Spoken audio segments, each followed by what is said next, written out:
I've always been drawn to mysteries, the kind that leave a chill running down your spine. So when I first heard about Ravensfield, a town that supposedly disappears every night, I knew I had to see it for myself. People talked about it in hushed whispers, claiming that at sundown, the entire place vanished, gone off the map. No one could explain it, and the few who had dared to investigate either never came back or returned with no memory of what happened. Curiosity, or maybe stupidity, got the better of me. I packed up and drove to Ravensfield early in the morning, determined to get answers. As I rolled into the town, it looked ordinary enough, quaint even. It was one of those sleepy towns you might pass through without a second glance. Main Street had a few shops, a diner, and a general store. The people seemed friendly enough, going about their day like any small town folk. But there was something off. You could feel it in the air, like a tension that no one acknowledged. The locals didn't talk much, not about the town itself, at least. Anytime I tried to ask about the rumors, they'd change the subject, their smiles fading just for a moment before they'd shuffle away like they were afraid to even think about it. I booked a room at the local inn, an old, creaky place run by an older woman named Mrs. Avery. She seemed kind enough but nervous, like she was always waiting for something to happen. That afternoon, as I unpacked, I kept noticing the clock on the wall. It ticked louder than usual, like every second was dragging me closer to something. Sunset. By the time I finished my dinner at the diner, the sky had turned a deep red, and the sun was sinking fast. I felt uneasy, like I shouldn't be there, but I pushed it off. I was here for answers, after all. I walked back to the inn as the last sliver of daylight disappeared behind the hills. The streets had emptied out. There wasn't a single soul outside, not even a stray dog. It felt wrong. I'd been in small towns before, but never one that felt so abandoned. And then it happened. The air shifted, like the world had exhaled all at once. The buildings around me seemed to blur, their edges shimmering in the fading light. I looked up, and the sky was black, darker than I'd ever seen it. There weren't even stars, just an endless, consuming void. I stumbled forward, suddenly dizzy, and fell to my knees.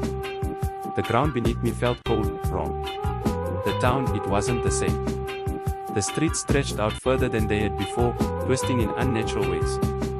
Buildings loomed taller, windows like black eyes staring down at me. I stood up, heart racing, and tried to get my bearings. I should have been able to see the inn from here, it was only a block away.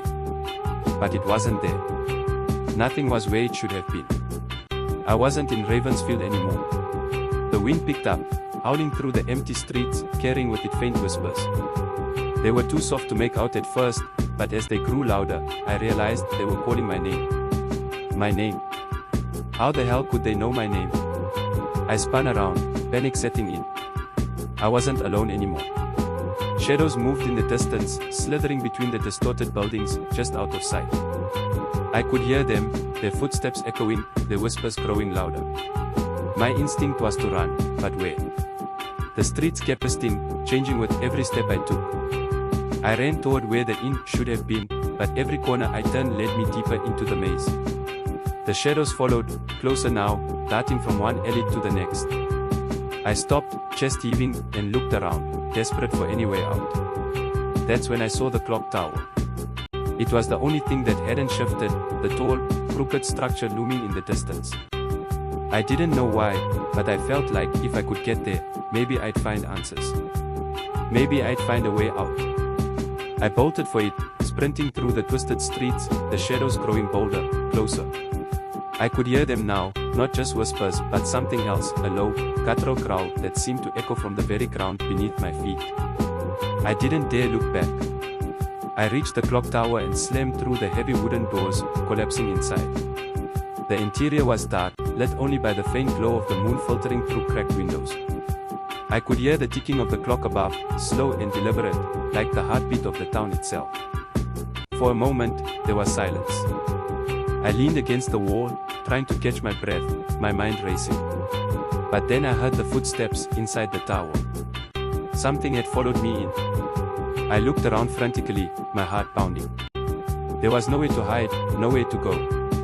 I grabbed an old, rusted pipe from the floor and held it tight, my hands shaking. The footsteps grew louder, closer. I could feel something watching me from the shadows. I backed up, my eyes scanning the darkness, but no matter where I looked, I couldn't see them. And then, from the darkness, a voice, deep, raspy, and familiar. "You shouldn't have come here." I froze. It was my voice. My own voice echoed back at me, distorted, mocking. "You wanted to know the secret," it continued, stepping into the faint light. The figure was me, an exact replica, but twisted.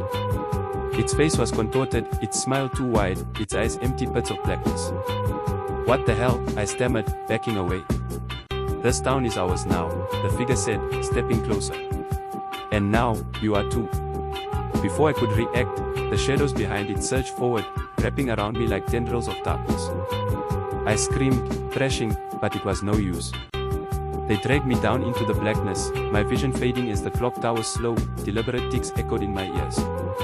I woke up in my room at the inn. The sunlight streamed through the window, warm and soft, as if nothing had happened. For a brief, blissful moment, I thought it had all been a nightmare. But then I saw the time. 8 a.m.